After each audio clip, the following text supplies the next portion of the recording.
You're listening to the Vibrant Happy Women podcast, episode number 63. We often get so wrapped up in what people are going to think about us. It's such a disadvantage because, for one, most people are worried about their own lives and they're not going to care. They don't have enough time in their day to even judge you. You know, judgment really is a reflection. Judgment's always a mirror. So if you think other people are judging you, it's you judging yourself. I really believe that. Welcome to the Vibrant Happy Women podcast. Stories of vibrant women living happy lives. And now your host, Jen Riday.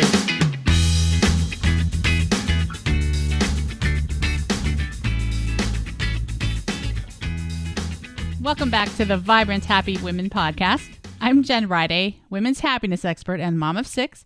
And my mission is to help you let go of overwhelm and burnout and start living a vibrant and happy life.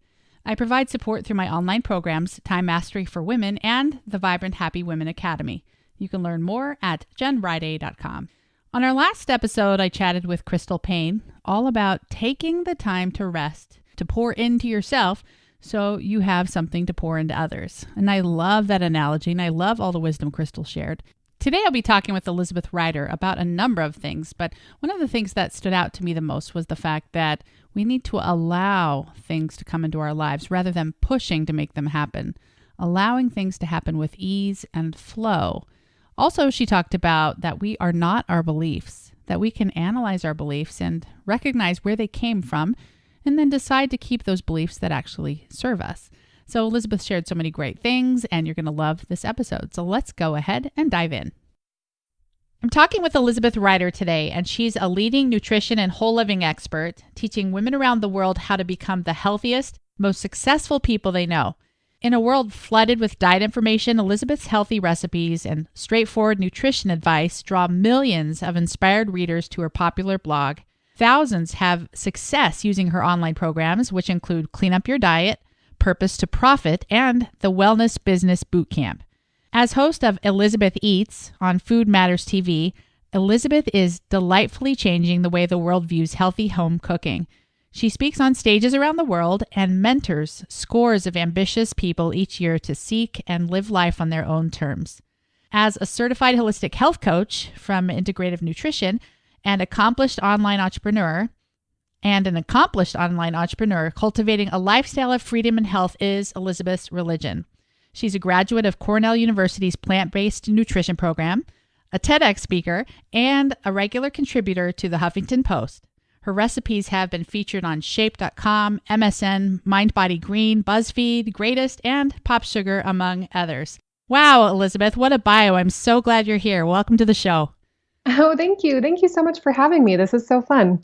Yeah, let's go ahead and dive into your favorite quote. I imagine you have a great one. If you're able to accomplish so much, you've got to be so inspiring, and I can't wait to hear what you're going to share. Oh my gosh. So I shared this with you earlier. It's so hard for me to pick one because I don't believe in absolutes. But if I had to pick a life motto, quote, it would be that you are not your beliefs, which really rocked me when I first heard it. But it's been something that has really opened up my life and served me. So you are not your beliefs is definitely my motto these days. Okay, I think I know where you're going with this, but let's make it really easy for our listeners. Could you share an example of when that rocked your world? Maybe, something you learned about you had believed, but then that wasn't really the reality? Oh, yeah, absolutely. So the biggest thing I think is, I'm from Montana. I grew up to me, it wasn't a small town because it's the biggest city in Montana with 100,000 people. Mm-hmm, mm-hmm. But, in relation to the rest of the world, it's a pretty small town. And I just always had this belief that, and I don't even know where this came from, just society, that in order to be really successful, you had to be from a big city. Oh my. Because you would know more. You would just have more connections. You'd have more resources. That people from small towns weren't successful. And again, we have so many beliefs that they come from childhood, from society, from television, from our parents, from our teachers, from our friends. We pick up beliefs in life as we go. And we have this belief that we are our beliefs.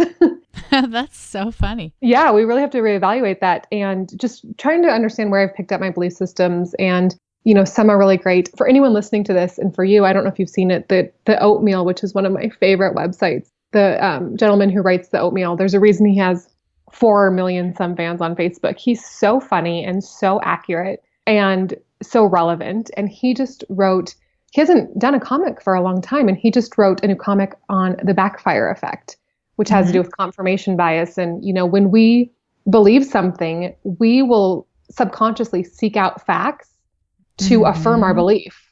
Right.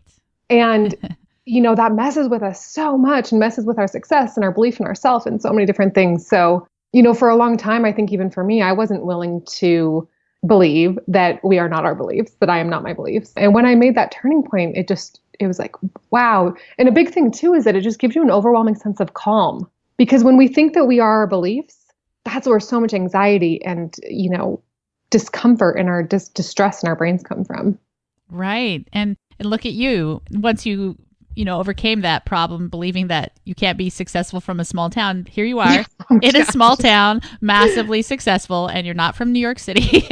No, definitely. And I'm even in a smaller town right now than I grew up in. I'm 2 hours away in Bozeman, which is even smaller. Oh, wow. Good for you. Yeah. So what do people around town think of, you having this amazing business? Do they know about it? Oh, that's so funny. I think yes and no. For a lot of people, no. Some people who know me, definitely. And, they ask me questions about, how did you create an online business and whatnot. It was funny, actually, probably 2 months ago, I was at our little natural food store. We have one natural food store in town. It's pretty small, called the Co-op. It's an awesome place, but it's like a very tiny version of Whole Foods where we have one type of olive oil to buy, and 3 types of hot sauce. It's amazing though. And I'm so grateful for it. I love it. It's my main grocery store where I shop. And I'm only 2 hours from where I grew up, and a woman stopped me and said, "Are you Elizabeth Riday?" And, it's one of those moments where I'm in Bozeman. So I'm like, maybe she knows my parents or something, or maybe, she knows one of my sisters from high school. So you just never know, what that's going to happen. And I said, yes. And she said, "Oh my gosh, I've been on your email list for years. I love your emails."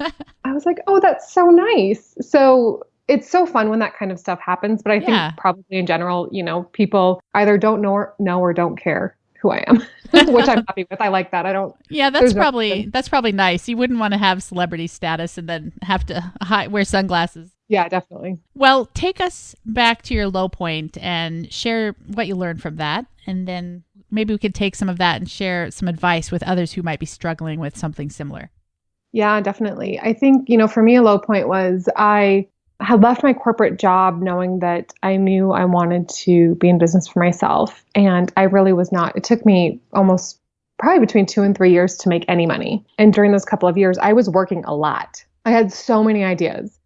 And it's not that they weren't good ideas in hindsight or that I wasn't working hard enough. I just hadn't found a way to make it click. And I considered, going back in corporate America. And I didn't consider that for a long time because I knew that I really believed in working for myself and that I would find a way.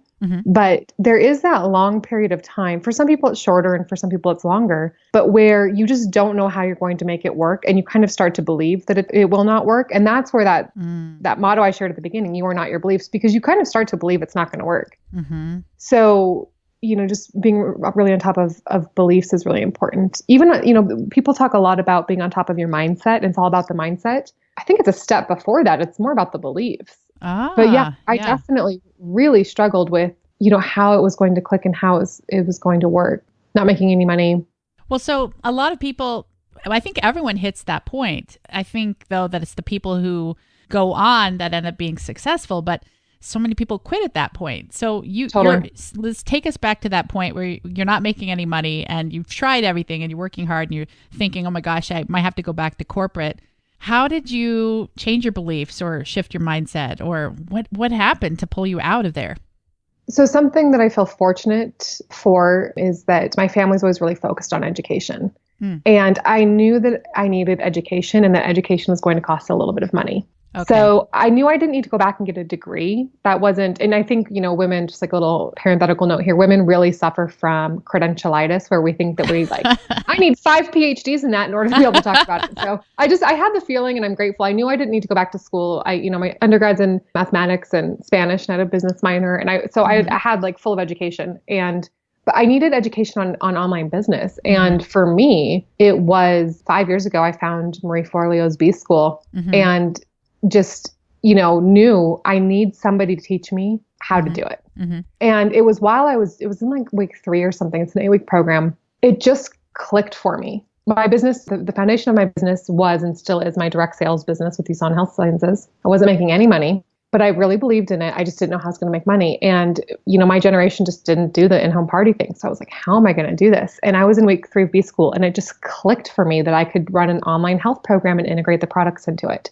And from that moment on, like my whole world opened up. I was like, oh, so it's funny. It wasn't even B school or Marie who taught me exactly how I was going to do it, but it was the education I was getting from her that shifted my brain for me to find my own way. Yeah. So yeah. I think sometimes when people register for a program, they do an online program and they're expecting like a bespoke program for them that's going to work exactly for them. And they don't have to work and think, and they just have to like completely copy something and model it and take these exact steps and you're going to make $1 million. And that doesn't exist. The education is there to open your mind to the way that it's going to work for you. Mm-hmm. So you still have, it still requires that bit of your own brain and your own willpower of how you're going to make it work. So that to me is that's secret sauce of you have to get the education. And there are so many great programs out there now. Find someone who you respect and who you trust and do one of their programs. But remember that you also have to infuse your thought patterns into that program to make it work for you. It's not just doing out of the box exactly what they teach you. Exactly. I'm also a B schooler, so I can speak for Marie Forleo as well. And it's great. I mean, B school's become, it gave me so many things that I didn't expect because it really taught me how to do business online. And now I'm one of her top affiliates. So, yeah, which I didn't even know existed, and now I mentor a group through it every year. So it was like, I didn't even know that was even the thing that people don't realize is that what you'll create along the way, you can't even think of right now. You don't even know what it's going to be. Mm-hmm. You can't make a 5-year plan because I like to model out for sure and have a direction of where I'm going. But when I was taking B school, I didn't even know that this affiliate option existed. And now I mentor a group through it every year. So I couldn't have even put that on paper before I did it because I didn't know it existed. Right. There's, the more action you take, the more you'll discover exists, I think is the key. Yeah. The action brings the opportunity. Mm-hmm. Yeah. Well, that's great. And you mentioned, I think you said USANA. Can you tell us more about that? Yeah, USANA is a direct sales company. I love USANA. I was a customer for 2 years. They manufacture high quality nutritional supplements like your multivitamin, your fish oil, your vitamin D, all of your basics in that direction, probiotics, a healthy shake line, and then a paraben-free, chemical preservative-free skincare line. I mostly focus on the supplements. I'm a huge believer that we need really high quality supplementation along with good food. Mm-hmm. USANA's just had more accolades than any other company I'd ever seen. Yeah, I love the company. I've been with them 9 years now, and it's been a wonderful journey. And you mentioned healthy food. What does a healthy diet look like for you? Oh my gosh. Sorry, put you on the spot. No, I love talking about it. I love telling people. So when I first became a health coach, I've been a health coach for about 6 years now. When I first became a health coach, or anyone who becomes a health coach goes through these phases where you kind of try every way of eating because depending on where you're at in your certification, you think you need to be, you learn like 100 different dietary theories and you're like, whoa, I need to do that one. And there's the benefits of this. And I should be vegan and I should be paleo and I should be all of these things. And I think after trying everything, I've just really come full circle into, I don't label my eating habit. Oh. To me, the healthiest way to eat is to really focus on whole, real food and not to, badger myself about taking a bite of, something that my girlfriend made on Friday night at her house, Okay. So I label my eating habits. I generally stay away from gluten and dairy. I feel like when I eat flour, it makes me feel really bloated and my belly looks bloated. And when I eat dairy, it makes my skin break out. So in general, I just stay away from those two things. But I'm not hyper vigilant in the sense of it prevents me from, going out and enjoying what's happening. Right. Wow. That's great. I think we can all take a page from that book. So many of my friends do, these 30-day diets and they're all in. And then they crash when they're not all in. So I like that. It's more moderate what you're doing. Yeah. And I'm a big fan of doing an elimination diet every now and again, especially to understand what your sensitivities are. Like for dairy, when I was, I've done like a really strict 6-week elimination where I was basically in charge of every single thing that went into my mouth, making it myself to make sure, because dairy has like 1,000 different names and literally hides in everything where you don't even think it would be. There's like whey, is used for a thickener or something like that. So I've done that. And then I was like, wow, my skin is so clear. And then I eat cheese like 2 days later and have like a massive breakout. So I've tested that myself a few times. I know that dairy does that. And I consider myself to have a very small dairy allowance. Like a little bit here and there is fine. If I'm, at a nice restaurant with some friends and somebody orders a cheese plate and it's a high quality cheese, a couple bites and I'm fine. But like a grilled cheese sandwich every day is going to make me break out really bad. So I think for me, and I recommend this for everyone, you just kind of have to find what your triggers are and find the balance of how much you can have and how much you can't have. Yeah, that's smart. And so you have the small dairy allowance, but someone else might be totally fine with it. So totally. And some people can't have any, some people like even the smallest amount will affect them. Same thing, for me, like with gluten, I kind of put gluten in the category of all flour to me. So it doesn't matter if it's rice flour or wheat flour or, any kind of flour kind of makes my tummy feel bloated. So, and I notice when I eat that kind of stuff, I'm more hungry during the day. So I just generally don't keep bread in the house. But if I'm out at a restaurant or I'm at a friend's house and she just baked a loaf of really, high quality bread, then I'll try some of it. So I'm just, I'm at a point where I just can't live in a teeny tiny box and use absolutes and say, I'm never going to eat this again. I can't live like that. Right. Well, speaking of food, tell us a little bit more about Elizabeth Eats. Oh, I would love to. Thank you.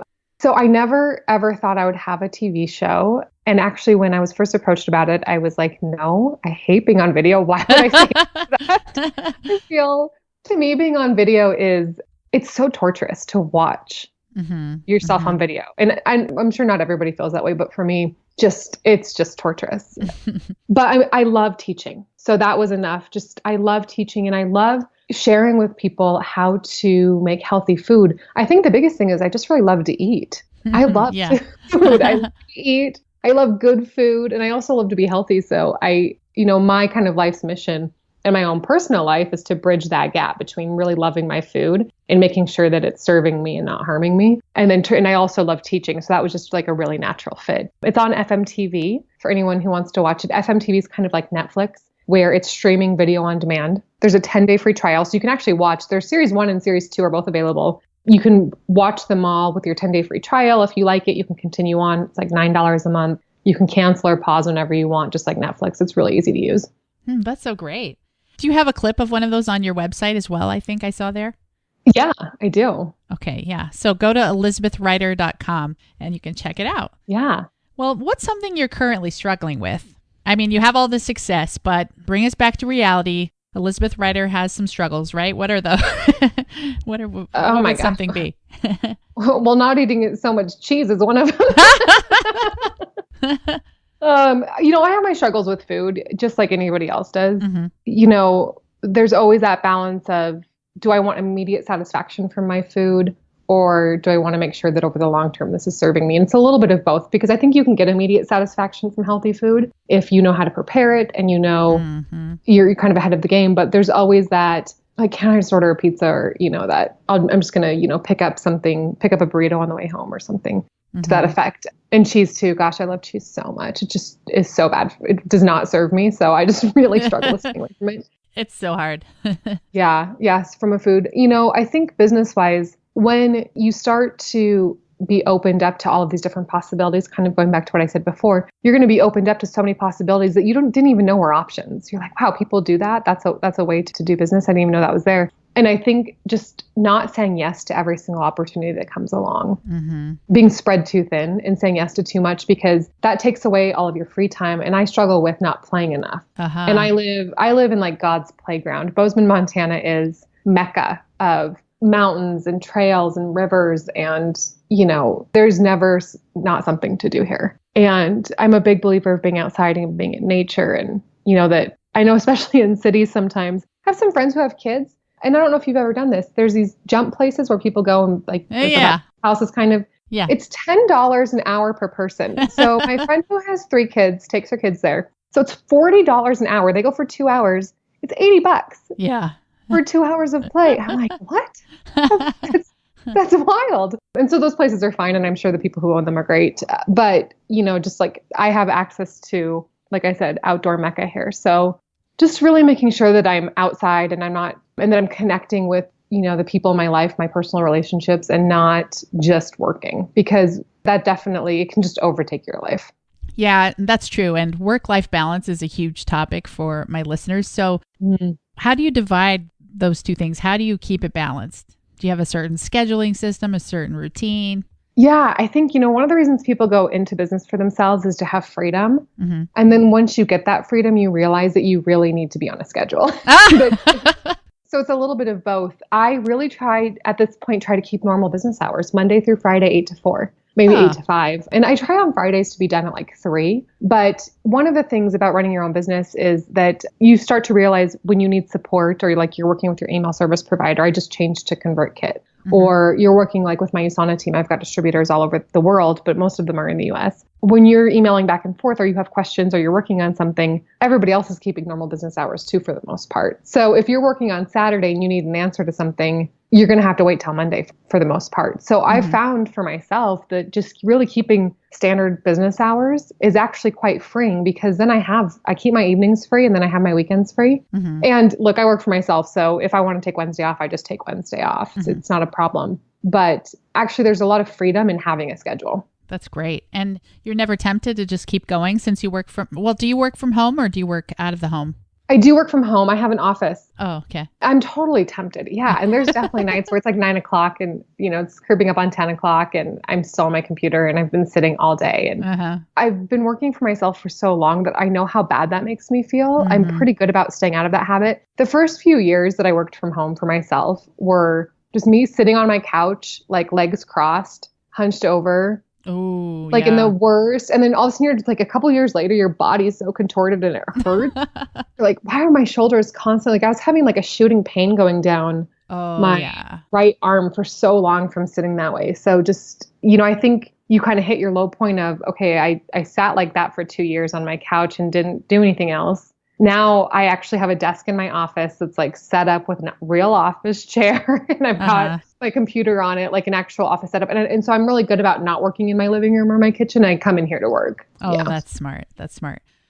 Let's talk about some of your favorite things. And first, what would be a habit that contributes to your success? I think, like I said, oh my gosh, it's so hard to pick one because I don't believe in absolutes, but not quitting. Knowing that instead of quitting, you just have to find a different way. And that might be a personality trait. I don't know if that's a habit or a personality trait, but I've just kind of always like my direct sales business is a good example. So with USANA, I remember like 8 years ago, maybe not 8 years, maybe 6 years ago, I was living in Denver and I had this great idea because a lot of doctors' offices sell USANA and chiropractors love USANA. So I was going to go into, I think it was like 15 chiropractors' offices in Denver. And I had 15 color printed binders prepared. I was all dressed up in my professional clothes. And I went into 15 chiropractors' offices to try to talk to them about, using this product because I've been at the USANA convention and there are so many chiropractors there. Not one of them said yes to me. Oh, no. I went into 15. I got 15 rejections in 1 week. Ooh, that's tough. Yeah. And I was definitely down about it, but I also was like, that doesn't work. I need to try a different way. I didn't say like the business doesn't work. I just said, it's not going to work for me that way. So I think, instead of saying it doesn't work, you just have to find a different way. So what different way were you able to find? Doing online programs. I started doing online, like 28-day, 21-day. I tried a bunch of different month-long online programs integrating this. And I still do it. I just finished enrollment for my May Shake a Day challenge where people start their day. I really focus on if you can change one habit. And Charles Duhigg proves this in the book, The Power of Habit. You can set off change in every area of your life. So I focus on changing one small habit, which is having a healthy smoothie for breakfast. I do a Shake a Day challenge. So it's like however many years later, I'm still doing that. It still works. Nice. So good. Yeah. What works, then you keep it going. Oh, perfect. Yeah. Yeah. Well, this is the funniest question to ask you, but what's your favorite easy meal if you can narrow it down? Probably a smoothie. I do a lot of smoothies, but that's not really, a smoothie I would say it's a real meal, but I think people probably want, something different. I love to cook. I'm always making something different, so it's hard to pick one. I do a red Thai curry that's actually really easy to put together with coconut milk. That's an episode of Elizabeth Eats, actually, so you can watch me make that from scratch. It comes together really fast, and then I just eat off of it for like 3 or 4 days. So that's definitely something that I make often and I love. So is that kind of your habit to make a big portion and then use it for several days? Makes it easier? Yeah. I think you might have mentioned you were going to ask me about like a kitchen gadget or something or my favorite kitchen tool. That's the next question. Let's go there. Yeah. It's along the lines of making one giant pot of something, a Dutch oven. Oh, A cast iron Dutch oven. I have a Le Creuset, like Martha Stewart makes one. You can get them anywhere. It's called an enamel coated cast iron Dutch oven. It's essentially just a big heavy pot. It lasts for like 100 years. It's definitely a lifetime piece. But I make a big pot of something like red Thai curry or soup, something in that pot. What's great is you can leave it on turn off the stove and let it come to room temperature. So don't put it in the refrigerator hot. You can just put the lid on and pick the whole pot up and put it in your refrigerator. And then the next day, just take out what you want, or you can even just put the pot back on the stove and heat it up. I mean, it's a really versatile item. So if I had to like go live somewhere with one kitchen item, it would probably be my Dutch oven. That's amazing. So how is that different than any other pan? Just because it's so solid and... The way it heats differently. So it heats up evenly and it retains its heat longer. Oh, okay. And putting a stainless steel pot of food, like if you bring it to room temperature and you put that giant stainless steel pot into your refrigerator, it's not good for the pot, and you'll get a lot of condensation on the inside of it. So it's more of just a universal tool. Okay, I'm going to get one. You've convinced me. I've been eyeing them, especially the pretty blue one. Yeah, they're so pretty. Well, and you can also you can use that. You can put it in your oven. You can roast a whole chicken in it. I mean, I make family-sized overnight oats in it. I mean, you can really make anything you want in it. Yeah. Okay. That's great. Thank you. That's a good tip. And your favorite book? I love books. I can't pick a favorite book. I don't think I've had a guest who doesn't love books. That just occurred to me. That means I have a lot of smart guests. Yeah, leaders or readers. Yep. That'd be like me asking you which one of your 6 kids is your favorite kid. You might actually have a favorite, but I don't know. Well, I won't tell who it is. No. Yeah, exactly. As of late, I've been loving, so I can't pick a favorite book of all time, but I would say as of late, I've been loving Tasha Silver's Change Me Prayers. It's such a fabulous book. And I thought it was going to be kind of a heavy book just from the title, but once I finally got into it, she's hilarious. She's irreverent. She's poignant. And it's broken up into each chapter is like 2 or 3 pages. So you can just read a couple of chapters a night, like read 6 pages a night or 5 pages a night. And it's one of those books that as I was finishing it, I was trying to kind of save it. I didn't want to finish it. Oh. So yeah, Change Me Prayers is, whether you have religion in your life or not, it's an excellent book that I think really everybody can relate to. Excellent. And the best advice you've ever received? I know, absolutes, they kill you. I think probably from my mom, just that I can't live by caring what other people think about me. We get so wrapped up in, and I think we get over this as we create a business because you have to do so much personal development and growth to create success. But in the beginning, especially when we're even thinking about venturing into our own business or our own thing, we often get so wrapped up in what people are going to think about us. It's such a disadvantage because, for one, most people are worried about their own lives and they're not going to care. They don't have enough time in their day to even judge you. Judgment really is a reflection. Judgment's always a mirror. So if you think other people are judging you, it's you judging yourself. I really believe that. Oh, that's funny. Yeah. So I really think that judgment is a mirror, and it's always a reflection of our own beliefs, going back to we are not our beliefs. So it's so sad to me. It's actually one of the biggest, not even sad, one of the biggest tragedies in life is people who would not take action over the fear of being judged when that judgment was actually just a mirror of how they felt about themselves. And they can change that belief. Yeah, you can change those beliefs. So if anybody's wanting to know more about that, go to theoatmeal.com and read his comment or his comic on, I say it's called a comic, but it's really a story. This guy's just a brilliant artist and brilliant illustrator. Read his comic on the backfire effect and really understand that you are not your beliefs. And that will just really open up so much for you. Perfect. Thank you. Well, I want to remind our listeners they can find links to everything we've talked about on the show notes page at jenriday.com/63. And now, Elizabeth, share a happiness formula of 3 to 5 things that enable you to maximize your happiness, if you can. Yeah. and we recognize that they might be different tomorrow, but today. Yeah, absolutely. Freedom is huge for me. So I would say freedom plus allowing. And this is something that women struggle with so much, especially, women who run businesses. We have to have a lot of masculine energy to have structure and to get things done. And sometimes when we're so into our business selves, we forget sometimes to just allow because we're always trying to push to make things happen. And we forget how to just allow and receive. So to me, freedom plus allowing plus awareness. We talked about beliefs a lot, awareness of beliefs. Mm-hmm. And then I would just say an ease, just allowing ease into my life is really when I feel the most content. Well, so I have a business coach myself, and she said something similar. She said, make sure you're in a state of ease and flow. And I've been talking about this with some of my followers, but what does that look like in your life and business to be in that state of ease? It's complicated to talk about. Yeah. It really is. I think I understand what it means. Complicated. I think I understand it, but I don't feel I can verbalize it, but maybe nobody can. Well, gosh, it is. It's one of those, it's kind of a feeling, and it is hard to verbalize, but I'll say this, we didn't even touch on this, but I'll just throw this out there for people to do some research on. One of the biggest openings that you can make in your life and your belief systems is really just an understanding, and it's understanding the very delicate balance between masculine and feminine energy.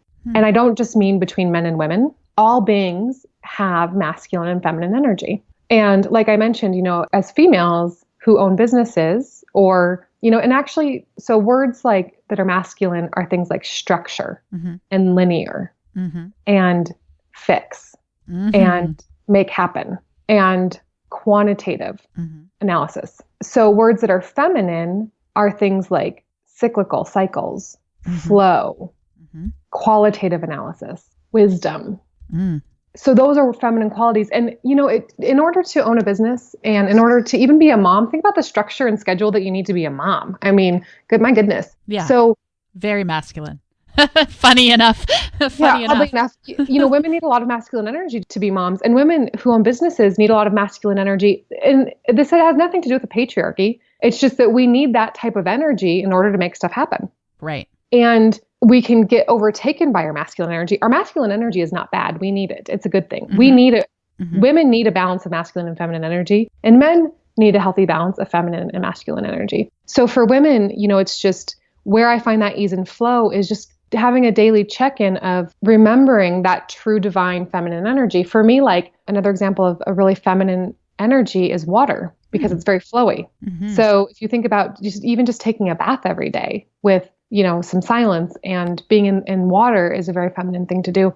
So, that's a whole different podcast topic that would be my teacher is Dr. Deb Kern. So you guys can go to her website, drdebkern.com. And she's taught me a lot about the balance of masculine and feminine energy. But for me, when I'm back to your question of where do I find ease? How do I get into that? It's not getting rid of my masculine energy, but it's just having that balance of when do I have the structure, that masculine, and when do I have the flow? Because we need both. Yeah. Wow. I love, love, love that topic. And you're right. That would be such a good podcast topic. Yeah, totally.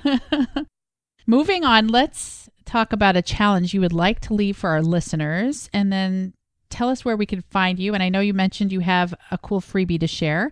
Now I just gave you 3 instructions, but to recap, yeah, I got it. You got it? Okay, go. Yeah, I think so. If I missed something, let me know. So you guys can find me at elizabethrider.com. I blog often, but I'm most active on Facebook and Instagram. So you guys can hit me up there. On Instagram, it's at Elizabeth_Rider, RIDER. And then on Facebook, it's facebook.com/ElizabethEats. And my website is elizabethrider.com. There's over 300 free recipes on my blog, so you guys can search the archive. There's tons of information there. And I also have a free download on my blog where it's my top 10 most popular recipes. And there's 2 included in there that are not on my blog. You guys can download that, and it's in a really easily printable format. Nice. That's great. So a challenge that I would leave everyone with is to take some time in the next week to write down your beliefs. And I'm not even asking you to change them. I just want you to know where they came from. Did they come from school or your parents or your church or your friends? Or, write down your 5 biggest beliefs in life and understand where they came from. And then go read that post on the oatmeal. Just search for backfire effect on the oatmeal. So establish your top 5 beliefs and then go read that post. And again, it's not asking you to change your beliefs. It's just really important to understand where they came from. Great advice.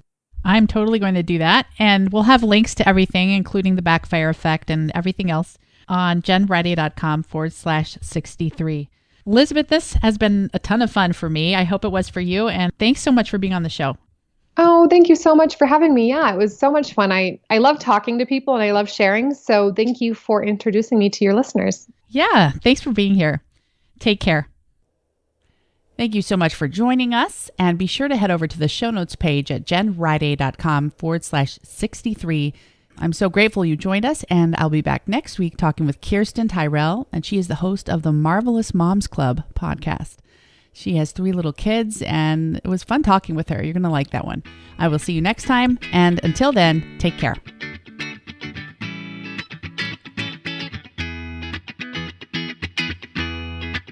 Thanks for listening to the Vibrant Happy Women podcast at www.jenriday.com.